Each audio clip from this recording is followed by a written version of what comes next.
राजस्थान में सियासी दंगल लगातार बढ़ता जा रहा है। मुख्यमंत्री अशोक गहलोत ने आज एक बार फिर कैबिनेट बैठक की है, जिसमें विधानसभा सत्र बुलाने का प्रस्ताव पास हुआ है। ये तीसरी बार है जब कैबिनेट विधानसभा सत्र बुलाने के लिए प्रस्ताव पास किया गया है और राज्यपाल को भेजा गया। राजस्थान की राजनीति में एक नया मोड़ भी आया है। बसपा सुप्रीमो मायावती ने अशोक गहलोत सरकार के खिलाफ मोर्चा खोल दिया है। मंगलवार को मायावती ने प्रेस कॉन्फ्रेंस कर गहलोत सरकार पर निशाना साधा। साथ ही कांग्रेस में बसपा विधायकों के विलय को लेकर सुप्रीम कोर्ट तक जाने की बात कही।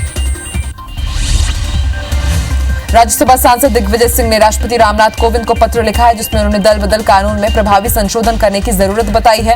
उन्होंने दल बदल के मामलों में सख्त कानून बनाने और दल बदल जनप्रतिनिधियों पर 6 साल के लिए किसी भी तरह के चुनाव लड़ने से रोक लगाने का अनुरोध किया है। प्रधानमंत्री नरेंद्र मोदी के राम मंदिर भूमि पूजन के लिए जाने पर AIMIM चीफ असदुद्दीन ओवैसी ने पीएम के मंदिर के शिलान्यास में जाने को संविधान की शपथ का उल्लंघन बताया है। उन्होंने कहा कि पंथ निरपेक्षता भारत के संविधान का अभिन्न अंग है और ये उसका अनादर होगा।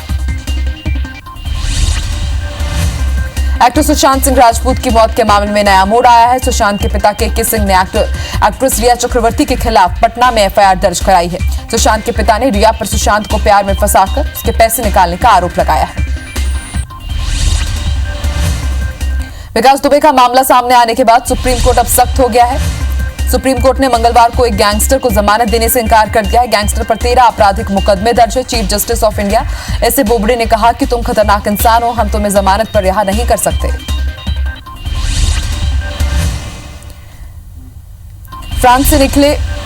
फ्रांस से निकले राफेल विमान कल अंबाला एयरबेस पहुंच जाएंगे। 22 साल बाद कोई नया फाइटर प्लेन भारत आ रहा है। अबू धाबी में हॉल्ट के दौरान राफेल में फ्यूल भरा गया है।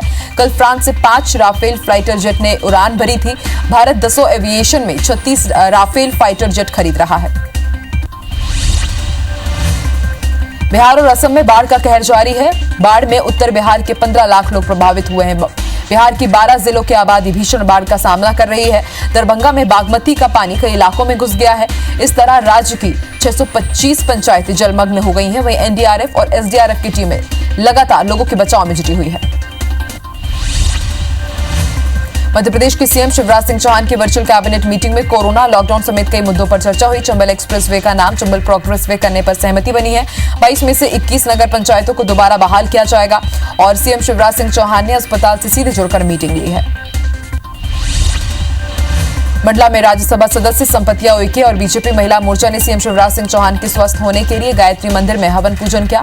हवन के बाद सांसद ने कहा कि हमने ईश्वर से कामना की है कि प्रदेश के मुखिया सहित प्रदेश और देश को इस महामारी से निजात मिले। जबलपुर में बीजेपी कार्यकर्ताओं ने लोगों के साथ मिलकर कचहरी वाले बाबा की दरगाह में चादर चढ़ाई और सीएम शिवराज सिंह चौहान के जल्द स्वस्थ होने की दुआ मांगी। लोगों ने कहा कि शिवराज कोरोना पॉजिटिव होने के बाद भी लोगों के लिए अस्पताल से काम कर रहे हैं। जबलपुर कृषि उपज मंडी की महिला कर्मचारियों ने अलग ढंग से अपना विरोध जताया है। महिला कर्मचारियों ने मुख्यमंत्री शिवराज सिंह चौहान को राखियां भेजी, उनसे अपनी बहनों की नौकरियां बचाने की मांग की है। उनका आरोप है कि प्रदेश सरकार ने सभी मंडियों में मॉडल एक्ट साल 2020 लागू किया है, इससे उन्हें दिक्कत होगी। मध्य प्रदेश में बीजेपी के असंतुष्ट नेताओं ने रघुनंदन शर्मा के घर पर गुप्त बैठक की है। इसमें संगठन और सरकार की उपेक्षा को लेकर मंथन किया गया। वहीं दूसरी तरफ जीतू पटवारी को बड़ा नेता बताने के लिए सोशल मीडिया पर कैंपेन चलाया जा रहा है। इस मामले में जमकर सियासत भी हो रही है। सुकमा के दोरनापाल में आयोजित कांग्रेस की जोनवार बैठक मैराथन हुई और इसमें कांग्रेस जिला अध्यक्ष माहेश्वरी बघेल ने ब्लॉक के कांग्रेसी कार्यकर्ता और जनप्रतिनिधियों की बैठक ली। उन्होंने योजनाओं को गांव से लेकर शहरों तक कैसे पहुंचाई जाए, इसकी जानकारी दी। सोशल मीडिया पर जीतू पटवारी का एक पोस्टर वायरल हो रहा है। इसमें लिखा हुआ है, ना राजा ना व्यापारी, अब की बार जीतू पटवारी। इसे कांग्रेस ने बीजेपी की साजिश बताया है। इस पर नरोत्तम मिश्रा ने तंज कसते हुए कहा कि ना पटवारी ना व्यापारी, अब की बार जनता की बारी। कांग्रेस की कमलनाथ सरकार में मंत्री रहे सज्जन सिंह वर्मा ने संघ प्रमुख मोहन भागवत को खत लिखा है। सज्जन सिंह वर्मा ने खत के जरिए कहा है कि बीजेपी गोवा, कर्नाटक, मध्य प्रदेश के बाद अब राजस्थान की सरकार गिराने की कोशिश कर रही है। छत्तीसगढ़ के खाद्य मंत्री अमरजीत भगत ने खाद्यान्न को लेकर बड़ा बयान दिया है। उन्होंने कहा कि छत्तीसगढ़ में त्योहारों के चलते राशन दुकानों में खाद्यान्न का पर्याप्त भंडारण है। कोरोना संक्रमण पर नकेल के लिए लॉकडाउन जरूरी है। विदिशा के कांग्रेस विधायक शशांक भार्गव ने आज से अन्न त्याग उपवास रखा, लेकिन कलेक्टर के फोन आ जाने के बाद उन्होंने सारी सुविधाएं मरीजों को उपलब्ध कराने की बात कही। इस कारण विधायक ने दोपहर के बाद अपना अन्न त्याग धरना प्रदर्शन निरस्त कर दिया। स्वास्थ्य मंत्री के निर्देश के बाद अंबिकापुर मेडिकल कॉलेज अस्पताल में हाईटेक वायरोलॉजी लैब बनकर तैयार हो चुका है, जहां अब RT-PCR जांच हो सकेगी और इसके साथ ही न सिर्फ रायपुर और रायगढ़ सैंपल भेजने की समस्या का समाधान होगा, बल्कि रिपोर्ट भी जल्द मिलेगी। बैतूल में ADJ महेंद्र कुमार त्रिपाठी की संदिग्ध मौत मामले में रीवा से पुलिस ने कुछ लोगों को हिरासत में लिया है। ADJ के बेटे अभियान राज की भी मौत हो चुकी है। पुलिस ने छिंदवाड़ा पासिंग की कार भी बरामद की है। कार में मिले संदिग्ध सामान की जांच जारी है। देवास में कंप्यूटर बाबा ने राज्य सरकार के खिलाफ मोर्चा खोल दिया है। कंप्यूटर बाबा लोकतंत्र बचाओ यात्रा लेकर देवास पहुंचे। बाबा ने कमलनाथ सरकार को फिर से सत्ता में काबिज करने के लिए लोकतंत्र बचाओ यात्रा की शुरुआत की है। आज से नक्सलियों का शहीदी सप्ताह शुरू हो रहा है। सुकमा में नक्सलियों ने मारे गए साथियों के नाम के पोस्टर नेशनल हाईवे पेंटा के पास लगाए हैं। नक्सली सप्ताह के ऐलान से जिले के सभी कैंपों को अलर्ट कर दिया गया है। सुकमा जिले में भी पुलिस ने चौकसी बढ़ा दी है। नक्सलियों के प्रभाव वाले इलाकों में सर्चिंग ऑपरेशन भी चलाया जा रहा है। छत्तीसगढ़ में 31 जुलाई से महतारी एक्सप्रेस एम्बुलेंस की सेवा बंद हो जाएगी। इससे 1700 से ज्यादा अधिकारी कर्मचारियों की नौकरी खतरे में है। इसे लेकर बीजेपी ने कहा है कि सरकार मांग पूरी करे। वहीं मंत्री अमरजीत भगत ने कहा है कि उन तक कोई मांग नहीं पहुंची है। छत्तीसगढ़ में नकली नोट का कारोबार नहीं थम रहा है। पुलिस ने महासमुंद में नकली नोट के साथ 5 आरोपियों को गिरफ्तार किया है। 500 और 100 के 21 लाख रुपए के नकली नोट बरामद किए गए हैं। आरोपी सरगना कलाराम सरसीवा में प्रिंटिंग प्रेस चलाता था। जबलपुर में तेजी से फैल रहे कोरोना संक्रमण के चलते जिला प्रशासन ने नगरीय निकायों के वार्डों के आरक्षण की प्रक्रिया टाल दी है। जबलपुर में आगामी 30 जुलाई को नगर निगम सहित जिले के सभी नगरीय निकायों के वार्ड का आरक्षण तय होना था। कबीरधाम के दशरमपुर के ग्रामीणों के साथ युवा मोर्चा के कार्यकर्ताओं ने पांडा तराई के विद्युत सबस्टेशन में बार-बार बिजली काटने पर जमकर नारेबाजी की। पंडरिया SDM के नाम ज्ञापन भी सौंपा गया। ग्रामीणों ने बताया कि बिजली गुल होने से खेती किसानी में काफी परेशानी हो रही है। डबरा अनुभाग में रेत माफियाओं द्वारा बड़े स्तर पर अवैध रेत का परिवहन चल रहा है। नए SP अमित सांघी के पदभार ग्रहण करते ही पुलिस ने अलग अलग थाना क्षेत्रों से दबिश दी है, जिसमें 10 ट्रैक्टर ट्रॉलियों को जब्त किया गया। सभी ट्रैक्टर्स को थाना परिसर में लाया गया। नीमच के कुकड़ेश्वर थाना क्षेत्र के ग्राम बच्चा खेड़ी में देर रात एक युवक की धारदार हथियार से हत्या कर दी गई। पुलिस ने 2 आरोपियों को गिरफ्तार किया है। आरोपी शंकर लाल और उसके साथियों ने दिलीप की धारदार हथियार से हत्या कर उसे मौत के घाट उतार दिया। ग्वालियर के निजी अस्पताल में एक महिला की इलाज के दौरान मौत हो गई। मौत के बाद स्वयं परिजनों ने अस्पताल में हंगामा किया। परिजनों ने डॉक्टर्स पर लापरवाही का आरोप लगाया। पुलिस ने मामले को शांत कराकर जांच शुरू कर दी है। मुरैना जिले के संबलगढ़ निवासी देवेंद्र अटल की पत्नी अस्पताल में भर्ती थी, जिनकी मौत हो गई। सागर के राहतगढ़ थाना क्षेत्र के महुना गुजर गांव में नवविवाहित पति पत्नी का संदेहास्पद परिस्थितियों में घर में शव मिला है। मृतकों के गले में फंदे के निशान हैं, जिससे आत्महत्या करने की आशंका जताई जा रही है। फिलहाल पुलिस मामले की जांच कर रही है। भिलाई के सेक्टर 2 में एक तालाब में डूबने से एक युवक की मौत हो गई। मृतक रिसाली का बताया जा रहा है। पुलिस के अनुसार युवक नशे में था, जो रायपुर से ड्यूटी करके वापस भिलाई जा रहा था, लेकिन तालाब में नहाने लगा, तभी उसकी डूबने से मौत हो गई। इटावा के त्रिलोक नगर में रहने वाले दीपक कदम का पत्नी के साथ शराब पीने के लेकर विवाद हो गया। विवाद इतना बड़ा कि दीपक ने पत्नी लीना कदम पर चाकू से हमला कर दिया। सूचना मिलने पर पुलिस और एम्बुलेंस से दोनों पति पत्नी को उपचार के लिए जिला चिकित्सालय भेजा गया, जहां इलाज के दौरान पत्नी की मौत हो गई। ग्राम भैंसा में युवक की गोली मारकर हत्या के मामले में नरसिंहपुर पुलिस ने खुलासा किया है। जीजा ने ही साले को गोली मरवाकर हत्या करवा दी थी, ताकि उसके हिस्से की जमीन उसकी बहन यानी आरोपी के पत्नी के नाम हो सके। हत्याकांड का खुलासा करने पर IG ने पुलिस टीम को 20,000 रुपए इनाम देने की घोषणा भी की है। बलरामपुर के राजपुर थाने के ग्राम पंचायत परसागुड़ी में जंगल में मिले ढाबा कर्मचारी की लाश मामले में पुलिस को साक्ष्य मिला है। युवक की हत्या नहीं हुई है, बल्कि जंगली जानवरों के लिए बिछाए गए तार की चपेट में आने से सुधीर पावले की मौत हो गई थी। नेशनल हाईवे 3 सेंधवा पर बाईपास के पास इंदौर की तरफ से आ रहे बाइक सवार 3 लोगों को मुंबई से आ रहे एक ट्रक ने जोरदार टक्कर मार दी, जिससे तीनों बाइक सवार की मौके पर ही मौत हो गई। हादसा इतना दर्दनाक था कि ट्रक बाइक को करीब 300 फीट तक घसीटते ले गया। राजनांदगांव में फ्लाईओवर में ट्रकों की भिड़ंत में एक व्यक्ति की मौके पर ही मौत हो गई। ट्रकों की भिड़ंत से फ्लाईओवर घंटों तक जाम रहा। दरअसल फ्लाईओवर के ऊपर ही दुर्ग की तरफ से जा रहे एक ट्रक को रोककर एक व्यक्ति ट्रक के पहिए की हवा जांच कर रहा था, तभी अचानक पीछे से आ रहे ट्रक ने खड़े ट्रक को टक्कर मार दी। जबलपुर में जेडीए का अध्यक्ष बताकर फर्जी नियुक्ति पत्र पेश करने वाले जालसाज अब्दुल महमूद रंगरेज को के खिलाफ मामला दर्ज कर लिया गया। पुलिस आरोपी की तलाश कर रही है। आरोपी अब्दुल महमूद खुद को दर्जा प्राप्त राज्य मंत्री बताकर जेडीए के अधिकारियों पर धौंस जमा रहा था। ग्वालियर के महाराजपुरा थाना क्षेत्र के भगत सिंह नगर में ट्रांसपोर्ट कारोबारी राकेश शर्मा के घर लुटेरों ने नकली बंदूक के सहारे लूट की वारदात को अंजाम दिया। लुटेरों ने दिन दहाड़े घर में घुसकर अकेली महिला से 2.5 लाख रुपए लूट लिए। सीसीटीवी कैमरे में भागते बदमाशों की फुटेज के आधार पर पुलिस तफ्तीश में जुटी है। कबीरधाम जिले की कुंडा पुलिस को फर्जी कागजात से इलाहाबाद बैंक से लोन लेने वालों को गिरफ्तार कर लिया गया है। वहीं पटवारी तहसीलदार तत्कालीन बैंक अधिकारियों की संलिप्तता की भी जांच की जा रही है। सुहागपुर निवासी बुजुर्ग महिला भागोबाई की 14 एकड़ जमीन के फर्जी कागजात दिखाकर लोन लिया गया था। भागोबाई को बैंक नोटिस के जरिए जानकारी मिली, तब उन्होंने थाने में शिकायत दर्ज की थी। जबलपुर में कपड़ा कारोबारी सुदीप अग्रवाल को बदमाश ने फोन कर 1 करोड़ की फिरौती मांगी है। पैसे न देने पर परिवार में बड़ा नुकसान होने की धमकी भी दी गई है। फिलहाल पुलिस आरोपी की तलाश कर रही है। पाकर गांव के नागरिक की मदद से दुपहिया वाहनों की चोरी करने वाला गिरोह का पर्दाफाश कर लिया गया है। गिरोह के इस सदस्य के साथ चोरी का सामान खरीदने वाले आरोपी को पुलिस ने गिरफ्तार किया है। पुलिस ने चोरी की 2 बाइक भी बरामद की। गिरोह की सूचना देने वाले युवक को पुलिस ने 2000 रुपए का पुरस्कार भी दिया है। बाइक चोरी के 2 आरोपी पकड़े जाने के बाद अब नागरिकों ने राहत की सांस ली है। नरसिंहपुर के डोंगरगांव थाने में पदस्थ एएसआई रतनलाल परते रिश्वत लेते कैमरे में कैद हो गई। एएसआई गांव में ही महिला के पति को छुड़ाने के लिए उनको धमका कर रिश्वत ले रहा था। रिश्वत लेने का ये वीडियो उनके रिश्तेदार ने सोशल मीडिया पर वायरल कर दिया। एसपी ने संज्ञान लेते हुए एएसआई को निलंबित कर दिया और पूरे मामले की जांच एसडीओपी गाड़ेवारा को सौंप दी गई है। ग्वालियर में एयर इंडिया के फर्जी टिकट मामले में बीएसएफ अकादमी डिप्टी कमांडेंट ने एक टूर एंड ट्रैवल्स कंपनी के 2 एजेंटों के खिलाफ पुलिस थाने में धोखाधड़ी का मामला दर्ज कराया है। डिप्टी कमांडेंट के अनुसार उन टिकटों से यात्रा करने के बाद जब वो क्लेम के लिए विभाग में गए तो वो फर्जी निकला।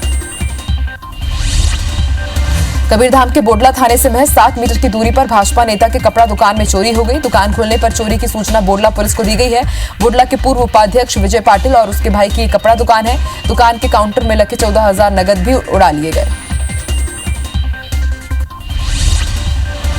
धमतरी के ग्राम खरेंगा में घर की जमीन के अंदर गाड़ कर रखे सोने चांदी के जेवरात की चोरी होने का मामला सामने आया। मामले की शिकायत पर रजनी पुलिस मर्ग कायम कर जांच में जुट गई है। बताया जा रहा है कि ग्राम खरेगा की लताबाई बारले ने अपने पूजा वाले कमरे में जेवरात गाड़ रखी थी। मुरैना पुलिस ने चोर गिरोह का पर्दाफाश करते हुए 3 बदमाशों को गिरफ्तार किया। पकड़े गए बदमाशों से 6.5 लाख रुपए की सोना चांदी और अन्य सामान भी बरामद किए गए हैं। आरोपियों से 2 कट्टा और 12 जिंदा कारतूस भी बरामद किए गए हैं। आरोपी मुरैना के आसपास के इलाकों में चोरी की घटनाओं को अंजाम देते थे। महासमुंद जिले के थाना भाग बहरा में लॉकडाउन में वाहन चेकिंग में जूस के नीचे 4 बोरी में 100 किलो गांजा बरामद किया गया है। पुलिस ने उड़ीसा से लुधियाना ले जाते गांजे को जब्त किया है। इसके साथ ही चंद्रशेखर श्रीवास्तव, पंकज चौबे और संदीप पांडे को गिरफ्तार किया है। आरोपी के पास से 3 मोबाइल, 4,250 रुपए नगद भी जब्त किए गए हैं और नार्को की धारा के तहत अब कार्रवाई की जा रही है। जुए की फड़ों में पुलिस लगातार छापेमारी कर रही है। लॉकडाउन के तीसरे दिन दिल्ली राजहरा में स्कूल के पीछे जुआ खेल रहे 12 लोगों को पुलिस ने गिरफ्तार किया। इनके पास से 1,08,000 रुपए भी जब्त किए गए हैं। पुलिस की कार्रवाई से बदमाशों में हड़कंप मचा हुआ है। होशंगाबाद में थाने के अंदर पूछताछ के लिए लाया गया आरोपी पुलिस को चकमा देकर फरार हो गया। आरोपी के फरार होते ही पुलिस महकमे में हड़कंप मच गया। आनन फानन में आरोपी को पकड़ने का प्रयास किया गया। अभी तक आरोपी की गिरफ्तारी नहीं हो पाई है। धमतरी कोतवाली पुलिस ने रुतना बांधा के आरा मिल से मोबिल ऑयल की चोरी करने वाले 3 चोर को गिरफ्तार किया। पकड़े गए तीनों चोर रत्ना बांधा गांव के ही रहने वाले हैं, जिसमें 2 आरोपी नाबालिग बताए जा रहे हैं। पुलिस ने तीनों के खिलाफ मामला दर्ज कर जांच की शुरुआत कर दी है। इंदौर में गंभीर रूप से घायल राजेश गंगेले की आज इलाज के दौरान मौत हो गई। पुलिस ने हमला करने वाले 2 आरोपियों को गिरफ्तार किया। वहीं एक और हत्यारे की तलाश की जा रही है। गत दिनों तेजाजी नगर थाने क्षेत्र में गंगेले पर 3 आरोपियों ने मामूली बात पर हत्या कर दिया था। 7 घंटे के ड्रामे के बाद आखिरकार पन्ना जिला प्रशासन ने युवक को मनाकर टावर से नीचे उतारा और मामला कोतवाली थाने क्षेत्र के गल्ला मंडी का है, जहां मनोज राय का विवाद पड़ोस में रहने वाले लोगों से चल रहा था। कार्रवाई नहीं होने पर वो टावर पर चढ़ गया था। खजुराहो के बमीठा थाने क्षेत्र में भोपाली क्लिनिक के खिलाफ छतरपुर सीएमएचओ ने कार्रवाई की। क्लिनिक को सील कर फर्जी तरीके से क्लिनिक चलाने वाले डॉक्टर राजेश शर्मा के खिलाफ एफआईआर दर्ज की गई है। वहीं क्लिनिक से एलोपैथी दवाइयां और सर्जिकल इंस्ट्रूमेंट्स को जब्त किया गया है। भिलाई इस्पात संयंत्र में चल रहे अनफिट वाहनों की जांच होगी। दुर्ग के क्षेत्रीय परिवहन अधिकारी ने बीएसपी प्रबंधन से वाहनों से संबंधित जानकारी मांगी है। बता दें कि विधायक देवेंद्र यादव ने बीएसपी में कंडम वाहनों और बिना परमिट के चल रहे वाहनों की जांच कराने के लिए सीएम भूपेश बघेल से मांग की थी।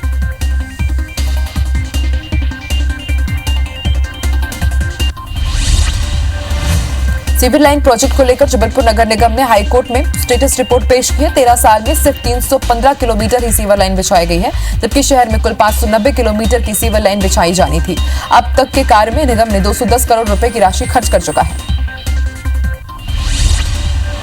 बुरहानपुर में सार्वजनिक गणेश प्रतिमाओं की स्थापना पर प्रतिबंध लगा दिया गया है। इससे शहर के फेमस दिव्यांग मूर्तिकार अजय आयरे को अब आर्थिक संकट का सामना करना पड़ रहा है। दिव्यांग मूर्तिकार को 2 जून की रोजी रोटी का भी इंतजाम करना मुश्किल हो गया है। मध्य प्रदेश 12वीं बोर्ड के परीक्षा परिणामों में नीमच का दबदबा रहा है। नीमच के छात्र मुफ्दल अरबी वाला ने कॉमर्स विषय में प्रथम स्थान हासिल किया। इसी तरह कला में शासकीय उत्कृष्ट विद्यालय की छात्रा निकिता पाटीदार ने तीसरा स्थान हासिल किया है। देवास पहुंचे मंत्री विजय शाह ने जिले में उत्कृष्ट आए छात्रों को बधाई दी। वहीं मंत्री ने वन कटाई और वन्य प्राणी अपराध करने वालों को चेतावनी दी है। साथ ही जंगल कटाई के खिलाफ जल्द ही सख्त कानून लाने की उन्होंने बात भी कही। बिलासपुर से एक कोरोना का मरीज जांजगीर चांपा के भिलाई गांव पहुंच गया, जिससे लोगों में हड़कंप मच गया। सूचना पर स्थानीय प्रशासन ने मरीज को बिलासपुर रेलवे अस्पताल में भर्ती कराया है। वहीं जहां जहां मरीज गया था उन जगहों को सैनिटाइज किया गया। हालांकि मनोज किसी के संपर्क में नहीं आया। इंदौर के सभी मेडिकल दुकानों द्वारा सर्दी खांसी और बुखार की दवाओं में से कोई भी दवा मेडिकल स्टोर से दी जा रही है, तो ऐसे लोगों की जानकारी जिला प्रशासन को सीधे पहुंच रही है। इनमें से कई लोगों की जानकारी जिला प्रशासन तक पहुंची भी है। इंदौर में लगातार बढ़ रहे कोरोना को कंट्रोल करने के लिए आने वाले दिनों में और भी ज्यादा सख्ती बढ़ाई जा सकती है। कलेक्टर ने कहा है कि लोगों में अभी तक जागरूकता नहीं आई है, आने वाले दिनों में परेशानी बढ़ सकती है। राजधानी भोपाल में निजी होटल में पेड क्वारंटीन की व्यवस्था कर दी गई है। लोग अब अपनी सुविधा के अनुसार होटल में क्वारंटीन हो सकेंगे। इसके लिए उन्हें खुद ही भुगतान करना होगा। कोरोना मरीजों की बढ़ती संख्या को देखते हुए इंदौर रेलवे स्टेशन पर 70 आइसोलेशन वार्ड के रूप में कोच को तैयार किया गया है। प्रत्येक कोच में 24 लोगों को आसानी से रखा जा सकता है। इस हिसाब से 1680 मरीजों को यहां आसानी से रखा जा सकेगा। रायपुर में आज हुई 1 घंटे की झमाझम बारिश के चलते शहर के कई इलाके जलमग्न हो गए हैं। सड़कों पर पानी भरने से लोगों को काफी परेशानी हुई। घरों में भी बारिश का पानी घुस गया है। पानी से नाले और नालियां पूरी तरह से जाम हो गई। सड़कों पर पानी भरने से राहगीरों को भी भारी दिक्कतें हुई। कोरोना के बढ़ते संक्रमण को लेकर रायपुर नगर निगम ने पहल की है। निगम ने 2 जगहों पर कैंप लगाकर फ्री में कोरोना की जांच शुरू की है। बता दें कि रायपुर में 3 दिनों में 600 से ज्यादा कोरोना मरीज मिलने से निगम अब सतर्क हुआ है। रायपुर और दुर्ग में लॉकडाउन के बीच कल और परसों सुबह 10 बजे तक किराना दुकान खुली रहेंगी। दूसरी तरफ छत्तीसगढ़ चैंबर ऑफ कॉमर्स ने सुबह 8 बजे से दोपहर 12 बजे तक दुकान खोलने की मांग की है। इस मांग पर राज्य सरकार ने अभी तक किसी प्रकार का कोई निर्णय नहीं लिया है। बलरामपुर जिले के राजपुर में कोरोना से प्रभावित परिवार के सभी सदस्य ठीक हो गए हैं। परिवार के बुजुर्ग रिटायर्ड शिक्षक देव कुमार अम्बष्ट के ठीक होकर घर आने पर परिवार ने जश्न मनाया। कोई शंखनाद कर रहा था तो किसी ने थाली और घंटी बजाकर उनका स्वागत किया। मामले का वीडियो सोशल मीडिया में वायरल हो रहा है। छतरपुर में आज एक कोरोना संक्रमित मरीज की मौत हो गई है। परिजनों का आरोप है कि जिला अस्पताल से सागर के लिए रेफर किया गया, लेकिन रास्ते में ऑक्सीजन सिलेंडर की ऑक्सीजन खत्म हो गई, जिसके चलते मरीज ने दम तोड़ दिया। रायपुर में बढ़ते कोरोना को रोकने के लिए स्वास्थ्य विभाग जगह जगह स्वास्थ्य शिविर आयोजन कर रहा है। मंगलवार को गुड़ियारी में 100 लोगों ने कोरोना की जांच कराई। स्वास्थ्य शिविर में पहुंचे लोगों की पहले स्क्रीनिंग की गई। इस दौरान रायपुर नगर निगम की सैंपल कलेक्शन लैब भी पहुंची थी। सुकमा में बढ़ते कोरोना के बीच अब ग्रामीणों ने जागरूकता का परिचय देते हुए जिले के छिंदगढ़ ग्राम पंचायत में बुधवार को लगने वाले साप्ताहिक बाजार को बंद करने का निर्णय लिया है। ग्रामीणों को इस जागरूकता की मंत्री कवासी लखमा ने सराहना की है। दुनिया भर में कोरोना के मामले बढ़कर 1 करोड़ 66 लाख के पार हो गए हैं। वहीं कुल मौत का आंकड़ा 6,55,000 के पार हो गया। अब तक दुनिया में 1 करोड़ से ज्यादा मरीज ठीक भी हुए हैं। दुनिया में सबसे ज्यादा मरीज अमेरिका, ब्राजील, भारत और रूस में हैं। देश में कोरोना के मामले 14,82,000 के पार हो गए हैं। देश में अब तक 9,53,000 से ज्यादा कोरोना के मरीज ठीक हो चुके हैं। वहीं 33,812 लोगों की अब तक मौत हो चुकी है। भारत में कोरोना के एक्टिव केसेस की संख्या 4,95,000 के पार हो गई है। एक दिन में 46,000 नए केस मिले हैं। भोपाल में कोरोना के 199 से अधिक मरीज मिले हैं। वहीं राजधानी में कोरोना केस की संख्या 2,102 हो गई। ये एक्टिव केसेस हैं। पुलिस कंट्रोल रूम और अयोध्या नगर थाने में एक जवान संक्रमित मिला है। भोपाल में अब तक 160 लोगों की मौत भी हो चुकी है। मध्य प्रदेश में पिछले 24 घंटे में 750 से ज्यादा पॉजिटिव केस मिले हैं। कोरोना के पॉजिटिव केस 27,800 हो गए हैं। प्रदेश में 811 मरीजों की मौत हुई है। अब तक प्रदेश में 19,228 मरीज ठीक भी हुए हैं। प्रदेश में एक्टिव केसेस की संख्या 7,897 हो गई है। छत्तीसगढ़ में एक दिन में 362 नए कोरोना मरीज मिले हैं। राज्य में मरीजों की संख्या 7,980 पहुंच गए हैं। प्रदेश में एक्टिव मरीजों की संख्या 2,763 पहुंच गई है। छत्तीसगढ़ में अब तक 5,172 मरीज स्वस्थ होकर घर लौट चुके हैं। अब तक 45 लोगों की मौत हो चुकी है। रायपुर में सबसे ज्यादा एक बार फिर से 150 से ज्यादा नए केस मिले हैं। कोरोना संक्रमण से देश की इकोनॉमी को भारी नुकसान हुआ है। संकट से गुजर रही अर्थव्यवस्था को बचाने के लिए आरबीआई ने ब्याज दरों में फिर से कटौती का ऐलान कर सकता है। आरबीआई प्रमुख नीतिगत दरों में 0.25% की कटौती कर सकता है। गवर्नर की अध्यक्षता में मौद्रिक नीति की अगस्त के पहले सप्ताह में होने वाली बैठक में ये फैसला लिया जा सकता है।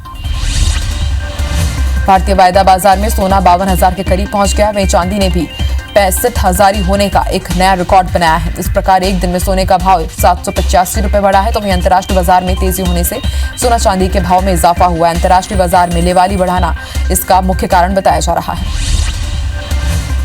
बस्तर में जिला उपभोक्ता फोरम को आयोग का दर्जा मिल गया है। अब जिला उपभोक्ता फोरम 1 करोड़ तक के मामले की सुनवाई कर सकेगा। फोरम के सदस्य छबिलेश्वर जोशी ने बताया कि वर्तमान समय में नई तकनीक की वजह से प्रभावी उपभोक्ता कानून की जरूरत महसूस की जा रही थी। नए कानून में वस्तु विक्रेता को अपने सिरे से परिभाषित किया गया है। फैसला नहीं मानने पर अब 25,000 से 1 लाख तक का फाइन भी लगाया जाएगा।